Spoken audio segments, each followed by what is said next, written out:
कक्षा 11 के प्रिय छात्र एवं छात्राओं, हमारी तरफ से सभी को कक्षा 10 पास करके कक्षा 11 में आने के लिए ढेर सारी शुभकामनाएं। इसी तरह से सभी लोग अपने भविष्य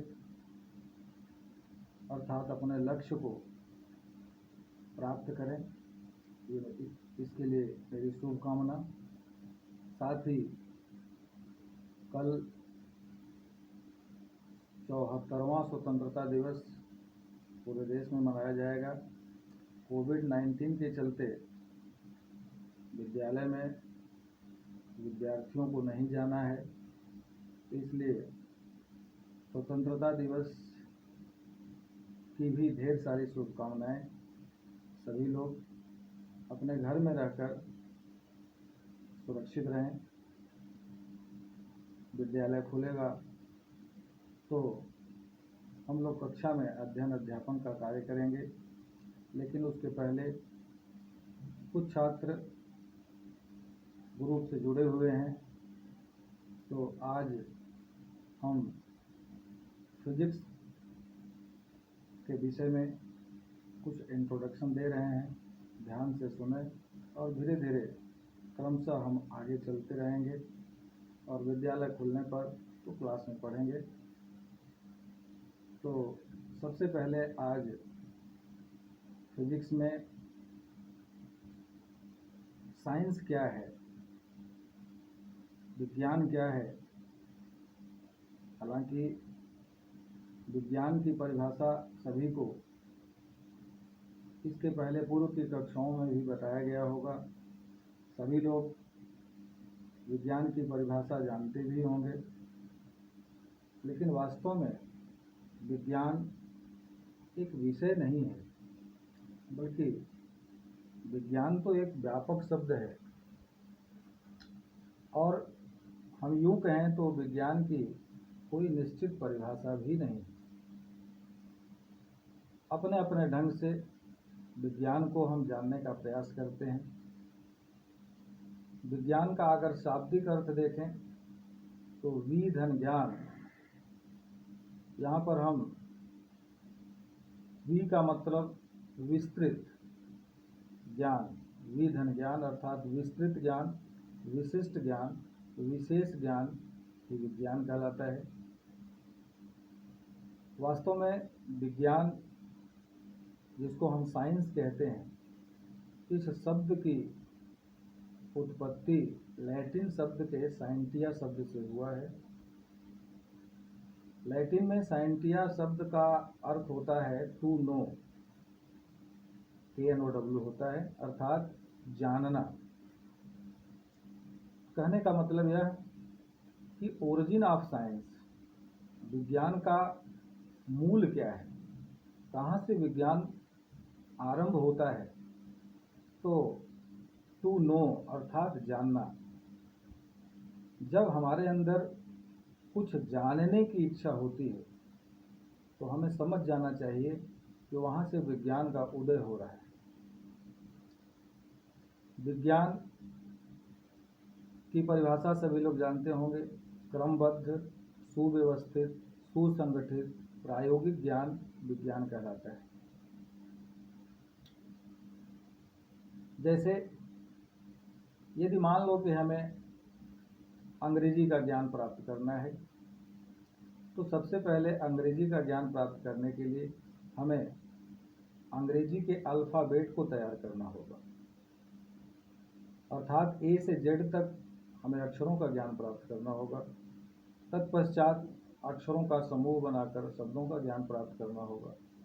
फिर उसके बाद शब्दों से हमें सेंटेंस, और फिर सेंटेंस के बाद आगे की जानकारी प्राप्त करनी होगी। तब जाकर के हमको अंग्रेजी का एक विस्तृत ज्ञान प्राप्त होगा। ठीक उसी प्रकार अन्य विषयों के भी अगर हमें विस्तृत ज्ञान प्राप्त करने हैं तो हमें क्रमबद्ध ज्ञान प्राप्त करना होगा। वास्तव में बच्चों, यहाँ पर यह भी जानना चाहते होंगे कि वास्तव में ज्ञान क्या है। तो हम एक उदाहरण के द्वारा ज्ञान के विषय में अगर बताएं, जैसे ईश्वर ने सबको बुद्धि दे करके भेजा है, लेकिन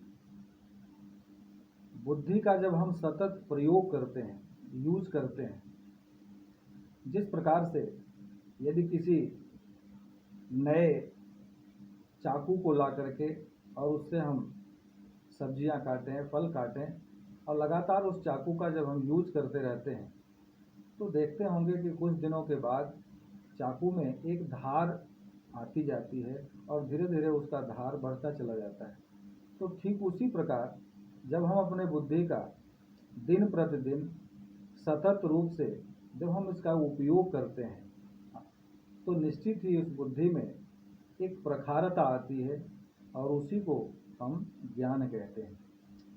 तो बुद्धि में जो धार आती है बुद्धि रूपी चाकू में, वो हमारा ज्ञान होता है। अब विज्ञान को हम दूसरे ढंग से अगर जानें कि विज्ञान वास्तव में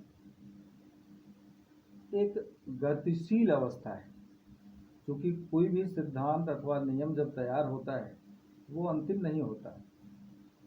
सतत प्रयोग, सतत प्रेक्षण के आधार पर नए नए ज्ञान प्राप्त होते रहते हैं। अर्थात विज्ञान एक गतिशील अवस्था का नाम है, लगातार ये गतिशील होता है। अब हम भौतिक विज्ञान अर्थात फिजिक्स के विषय में जानना चाहेंगे कि भौतिक विज्ञान क्या है। तो बच्चों, विज्ञान की बहुत सी शाखाएं होती हैं। उनमें से कुछ महत्वपूर्ण शाखाएं जैसे भौतिक विज्ञान, रसायन विज्ञान, जीव विज्ञान। जीव विज्ञान में भी दो शाखाएं, जंतु विज्ञान और वनस्पति विज्ञान। इसके अलावा भू विज्ञान है, नक्षत्र विज्ञान है और अन्य कई तरह के विज्ञान की शाखाएं हैं। तो उसमें से भौतिक विज्ञान एक महत्वपूर्ण शाखा है जिसका हम सभी को अध्ययन करना है। तो भौतिकी क्या है, भौतिक विज्ञान क्या है? भौतिक विज्ञान को या भौतिकी को हम अंग्रेजी में फिजिक्स कहते हैं और फिजिक्स शब्द की व्युत्पत्ति ग्रीक शब्द के फ्यूसिस शब्द से हुआ है। फ्यूसिस का अर्थ होता है नेचर अर्थात प्रकृति। तो हम यूं कहें कि भौतिक विज्ञान प्राकृतिक विज्ञान है और वास्तव में भौतिक विज्ञान का प्राचीन नाम प्राकृतिक विज्ञान ही था और उसी प्राकृतिक विज्ञान को आज हम भौतिक विज्ञान कहते हैं। बच्चों, हमारे अगल बगल परिवेश में जो कुछ भी देते हैं ये हमारा प्रकृति है। प्रकृति में हम ढेर सारी घटनाएं परिघटनाएं देखते हैं, अनुभव करते हैं, जैसे दिन का होना, रात का हो जाना, आंधी आना, सूर्य ग्रहण का लगना, चंद्र ग्रहण का लगना, तूफान आना, बरसात होना, धूप होना, छाँव होना, ये सब प्राकृतिक घटनाएं होती रहती हैं और इसको हम देखते हैं। इन्हीं प्राकृतिक घटनाओं का गहनता से अध्ययन करके और इन घटनाओं को हम सरल ढंग से वैज्ञानिक दृष्टिकोण से विज्ञान के हिसाब से जब समझते हैं तो वो भौतिक विज्ञान की श्रेणी में आता है। तो यूं कहें कि भौतिक विज्ञान विज्ञान की वह शाखा है जिसके अंतर्गत प्रकृति और प्रकृति में होने वाली घटनाओं का अध्ययन किया जाता है। वास्तव में प्रारंभ में यह माना जाता था कि ये जो हमारा ब्रह्मांड है यह दो घटकों से मिलकर के बना हुआ है, एक द्रव्य और दूसरा ऊर्जा। अर्थात ब्रह्मांड के केवल दो ही कंपोनेंट हैं, एक द्रव्य है और एक ऊर्जा है। द्रव्य को अंग्रेजी में मैटर कहते हैं, ऊर्जा को एनर्जी कहते हैं। द्रव्य उन सभी वस्तुओं को कहते हैं जिनमें द्रव्यमान होता है, जो स्थान घेरती है और जिनका ज्ञान हम अपने ज्ञानेंद्रियों के द्वारा प्रत्यक्ष या अप्रत्यक्ष रूप में करते हैं। जैसे मेज है, कुर्सी है, साबुन है, डस्टर है, किताब है, दूध है, गैस है, ये सभी द्रव्य हैं। और किसी वस्तु के अंदर कार्य करने की जो क्षमता होती है उसे हम ऊर्जा कहते हैं।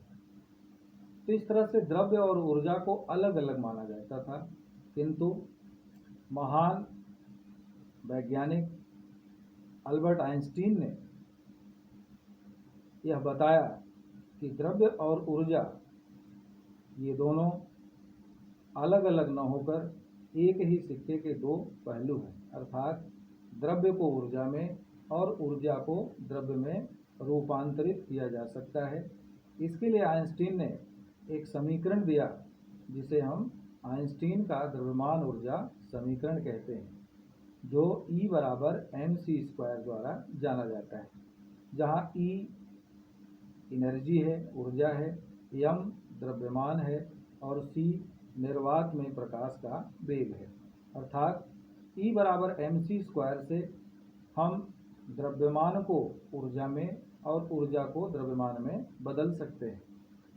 इसमें c प्रकाश की चाल है निर्वात में, और निर्वात में प्रकाश की चाल 3 × 10⁸ मीटर प्रति सेकेंड होता है। तो आइंस्टीन के इस समीकरण के बाद भौतिक विज्ञान को हम इस प्रकार से परिभाषित करते हैं कि भौतिक विज्ञान विज्ञान की वह शाखा है जिसके अंतर्गत द्रव्य, ऊर्जा तथा द्रव्य और ऊर्जा में रूपांतरणों का अध्ययन किया जाता है।